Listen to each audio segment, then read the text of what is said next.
today we are going to do an experiment on half wave rectifiers and full wave rectifiers. Here is a little description or explanation about it. First, we know that AC circuit shows like this and DC circuit is like this. We need transformers in this to step up and step down the voltage. We denote the diode like this. This part of the triangular part of the diode depicts the p-type semiconductor, and this type shows the n-type semiconductor. For half wave rectifier, here we give the input voltage. Here's the transformer. One diode is connected. The positive side is connected to the positive terminal, and the negative side is connected to the negative terminal. Here's the load resistance, and here is the output voltage.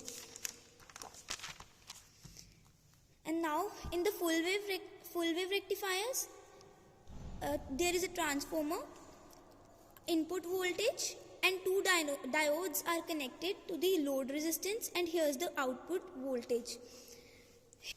Now I'll just giving you a little description about forward biasing and reverse biasing.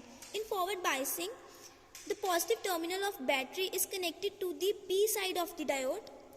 In this, the depletion layer decreases, and in reverse biasing, the negative terminal of battery is connected to the P side of the diode, and in this, the depletion layer increases in width. Here the graph of forward biasing and reverse biasing. Here's when we forward biased, the current increases, and here's the knee voltage.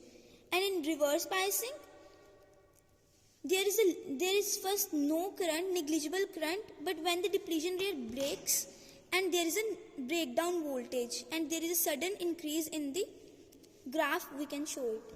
In this experiment, we have to find ripple factor. It is a kind of efficiency. The formula of ripple factor is Vrms over Vdc ka square minus 1. For half wave, we can find Vrms is by V maximum divided by 2 and Vdc by Vm by pi. It's pi, sorry. And for full wave rectifiers, we can find Vrms by V maximum upon root 2, and Vdc is equal to by 2 into Vm by pi. Now we will going further for the experiment. In the experiment, we need rectifier trainers and cathode ray oscilloscope, this machine, and some connecting wires. For half wave rectifier, now see how I am just doing that. This is the transformer section. I am putting one side of the connecting wire into the transformer section and the other into the half wave rectifier section, and the other one in the transformer section and in the rest of the half wave rectifier section. The positive side of the half wave rectifier section and the load section, and the other one in the negative side of the half wave rectifier section and the load section. Now for checking the input, we are going to clamp these here for input.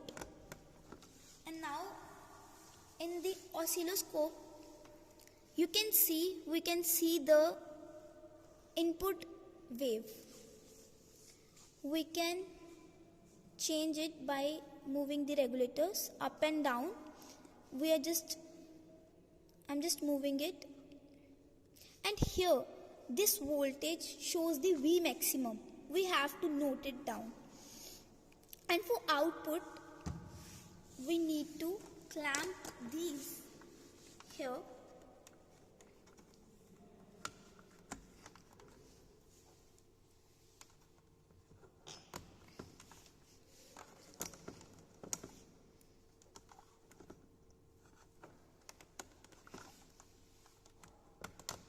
See, now in the oscilloscope, I connected the clamps into the load section and it gives us the output.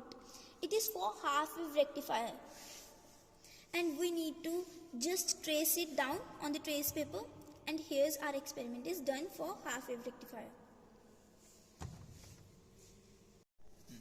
Now we know how to see the output and input values. Now we have to trace it. It is a trace paper. You can easily see through it and make the traces on this paper. I'm just going to show you how it is going to be done.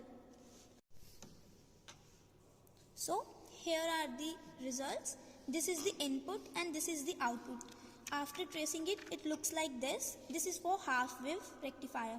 And now I'm going to do for the full wave rectifier. I'm making connections for full wave rectifier. In this we need transformer section, full wave rectifier section and load section. Here are the connecting wires. See how I'm making it. One point in the transformer section and the other one in the full wave rectifier section. The other end here, the other one is here. Now we need to center tap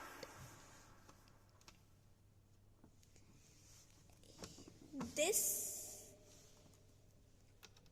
in this point of the load section and the transformer section to the other point of the load section. These are the connections.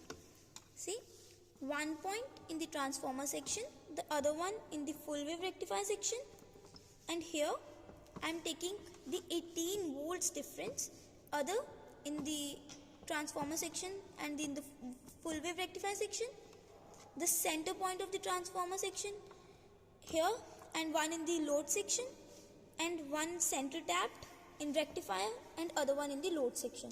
These are the connections. Now look at the readings. Now we are going to see the readings. For input reading, I am just clamping the clamps here.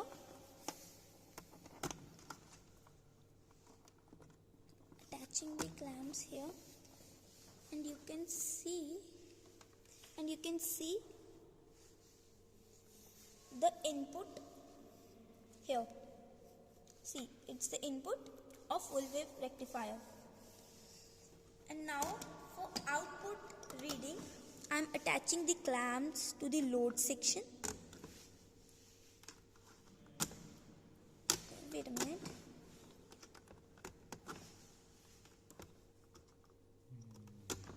See, here is the output reading of the full wave rectifier, and here is the volt. V maximum is here. Now here is it is the same procedure. You can trace it with a trace paper, and after that it looks like same for the full wave rectifier. Just the output reading for full wave rectifier is like this and not like this. That's it for today. Hope you will understand the experiment, and the written notes are provided in the description. Have a nice day.